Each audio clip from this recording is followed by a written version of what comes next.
국민건강증진법 교재 264페이지죠. 263페이지. 거기에 보면 국민건강증진법 역시 1조는 목적이고 2조는 정의죠. 근데 그냥 국민건강증진사업, 보건교육, 영양개선, 건강관리 우리가 조리직 시험으로 친다면 어떤 게 되겠습니까? 그죠? 그 중에서 특히 물론 다 보기는 봐야 되겠지만 특히 시험 문제 나온다면 뭐가 나오겠습니까? 영양개선 관련되는 그런 것들이 나오겠죠? 요거는 거. 그럼 영양개선. 근데 영양개선 글자를 그리면 돼. 영양을 개선시키는 거죠.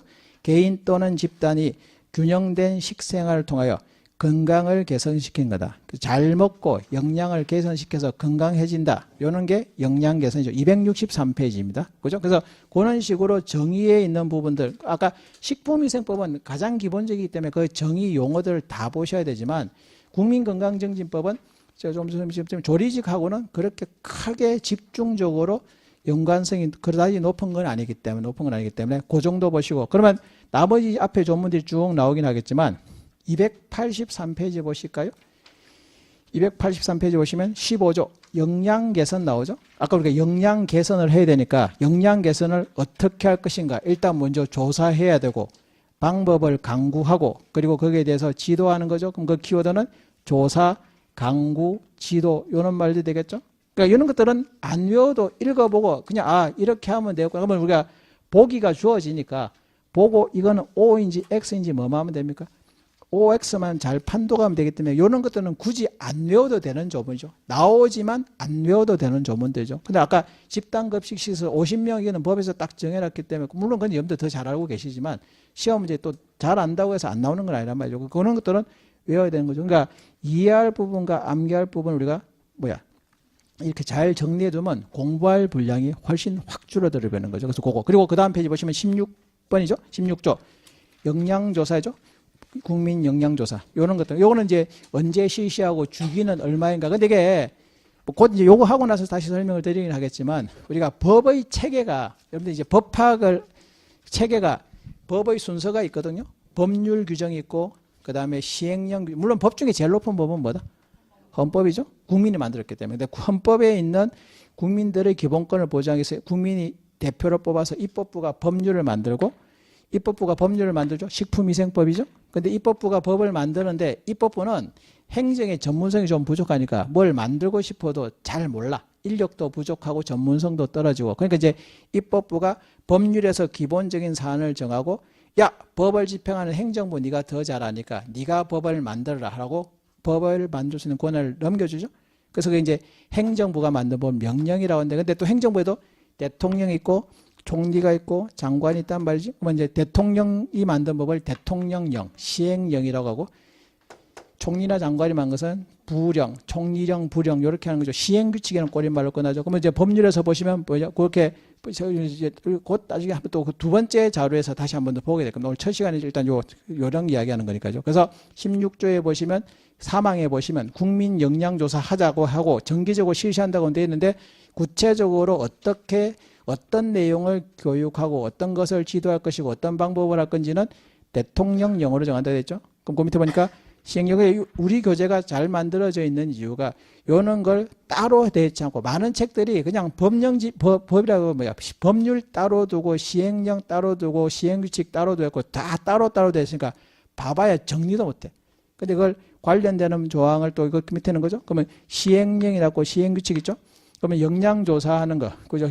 국민 영양조사는 11월 달에 합니다. 11월. 그리고 주기는 3년마다 하거든요. 그래서 그 밑에 보니까 나오죠? 영양조사는 보건복지부는 3년마다. 그럼 여기서 중요한 것은, 국민 영양조사를 일단 주관하는 사람은 보건복지부 장관인데 3년 주기로 하고, 그리고 하는 것은 11월 달에다가 3년 11월 요걸 또 동그라미 쳐두시면 되는 거죠. 그런 식으로 쭉 연결해서 보는 거죠. 그래서 개념법학이기 때문에 수험으로 하는 법은 결국 요 앞에 있는 용어들, 단어들, 그리고 정의에 해당되는 것들이 중요하다는 거죠. 그러면 또 한번 볼까요? 오늘 이제 첫 시간이니까 쭉 한번 갑시다. 세 번째는 국민영양관리법이 나오죠. 331페이지에 보시면 국민영양관리법이 나오는데 글자 그대로 국민의 영양을 관리하는 법이다. 딱 그렇게 읽으면 됩니다. 이거 근데 이제 거기다가 약간 살이 붙여지죠. 목적에 보니까 국민의 식생활에 관한 과학적인 조사 연구 뭐 그럴싸한 표현이 되지만 이런 거는 굳이 안 외워도 법 이름만 기억하시면 대충 끼워 맞추면 충분히 캐치해낼 수 있는 거죠. 그래서 영양을 관리해서 정진시키고 삶의 질을 향상시킨다. 또 역시 정의가 나오죠. 식생활, 영양관리, 영양관리 사업 이렇게 하는 거죠. 그러면 이게 국민영양관리법은 뒤에 국민영양관리법은 세부적인 것은 영양사 시험 치는 내용이 아주 많습니다. 뒤에 보시면 앞에 국민영양관리기본계획도 있고요. 그 다음에 영양관리에 관련된 사업이 있죠. 그러면 우리 조리직 시험에서는 챕터 3 339페이지에 있는 국민영양관리사업 요 파트가 주로 나올 것이다. 주로 나올 것이죠. 그래서 그러니까 영양관리 사업 어떻게 할 건가 요거죠. 요런 게 이제 주로 나오는 것이고요. 그 다음에 상당히 많은 조항이 344페이지에 보시면 영양사의 면허 및 교육인데 우리가 조리직 시험을 치는 거지 영양사 시험을 치는 건 아니기 때문에 영양사를 시험을 치려면 요 파트가 아주 중요하겠지만 우리가 조리직 시험에서는 물론 뭐 영양사 관련되는 조문이 전혀 무관한 건 아니겠지만 그렇지만 요 부분은 수험에서는 나오기가 조금 가능성은 좀 떨어진다는 거죠. 그러니까 우리가 강약을 조절하는 거죠. 그래서 진짜 뭐 이렇게 말하면 그렇지만 정시간 없으면 안 보셔도 되는 부분들입니다. 그러니까 일단 기존에 있는 것부터 열심히 보더라도 양이 적은 양이 아닌데 그런 부분 열심히 보다가 더 이상 볼 게 없다. 야, 나는 하나라도 놓치기가 싫다. 그래서 좀 더 공부를 해야 되겠다. 물론 그런 일은 잘 없을 겁니다. 왜냐하면 지금 있는 것만 보더라도 양이 차고 넘치기 때문에 늘 부족하다는 느낌이 들 겁니다. 그죠? 그래서 그런 부분들은 좀 이제 그래서 제가 첫 시간에 이렇게 이제 강약을 조절해 드리는 이유가 여러분들 막연하게 이거 600페이지 되는 책을 어떻게 다 보냐 이렇게 했는데 일단 반 이상으로 줄여드린다고 하니까 그것만 보셔도 사실은 차고 넘칩니다. 더군다나 20문제 내기 때문에 20문제에서는 내는 사람들이 내면 굵직굵직한 것을 주로 낼 것이고요. 혹시 뭐 변별력을 기하겠다 해서 한두 문제 전혀 엉뚱한 문제 근데 그 엉뚱한 문제는 어떻게 보면 운에 맡기는 수밖에 없습니다. 그것까지 대비할 거라고 막 600페이지, 700페이지 되는 걸 다 보려고 하는 순간 오히려 정작 중요한 걸 놓칠 수가 있으니까 나중에 중간에 오겠지만 6번에 보면 있습니다. 욕심을 버리시라 전했죠. 왜냐? 너무 많은 것을 혼자서 다 맞출 거라고 공부량을 늘리지 마십시오. 더군다나 여러분들이 뭐야? 지금 우리 학원에서 지금 공무원 시험 열심히 준비하는 어린 학생들이죠. 학생들은 아침에 6시에 와가지고 저녁에 10시까지 수업 듣고 독서실 앉아서 하고 또 동영상도 보고 하루 종일 수업만 들어도 합격을 하니만 이러는 판인데 여러분들은 뭐 한 거 주경야 오늘 일요일 날 하지만 또 평일에는 또 보통 직장 생활도 하시면서 그러니까 주경야독을 해야 되니까 아무리 무리하게 욕심을 부리고 해봐야 결국 그러면 욕심을 무리하게 부리는 순간 반에 반도 못하고 그냥 반만 보다가 가는 상황이 생기거든요. 그렇기 때문에 대신 이제 어떤 부분이 중요한지는 모르니까 수업 시간에 들으시면서 이런 부분을 좀 걸러서 보시라. 요거죠. 그래서 어쨌든 요 정의 파트는 1조와 2조 정의 파트는 어쨌든 다 중요하다. 특히 식품위생법에 있는 정의는 뭔가 좀 내용이 많죠. 가지수가 많은데 그건 하나하나 보시고 암기할 부분은 암기하고 이해할 부분은 이해하고 계속 들고 다니시면서 정의 파트만 따로 해가지고 열심히 봐두셔야 되겠죠.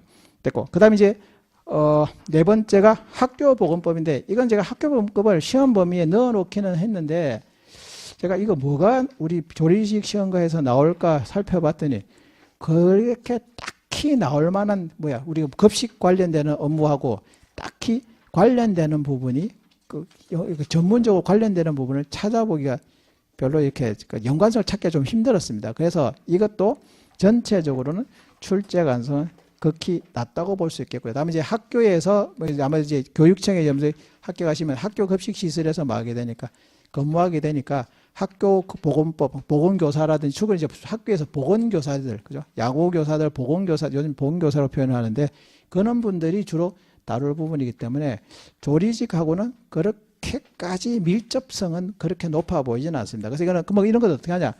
몇몇 가지 선별해가지고 그나마 조금 연관성 있는 것 아니면 나중에 이제 우리가 기본부 과정 끝나고 나면 또 5월달 6월달 우리가 문제풀이 하는 거 있죠.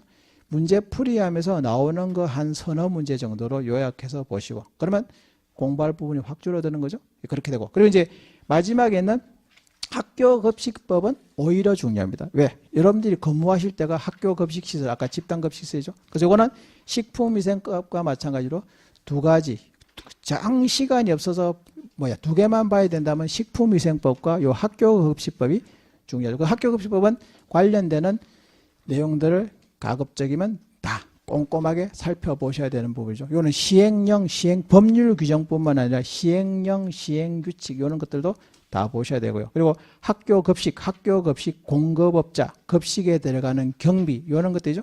그런 것들 이제 여러분들이 공무원 되셔가지고 조직 공무원 돼가지고 그 학교에서 근무하시게 되면 여러분들이 책임지고 이런 부분들을 관리하고 그리고 지휘하고 이렇게 되는 부분들이죠. 그래서 학교 급식법은 오히려 중요한 부분이 될 수 있겠다. 그래서 그렇게 크게 정리를 해서 보시죠. 그래서 먼저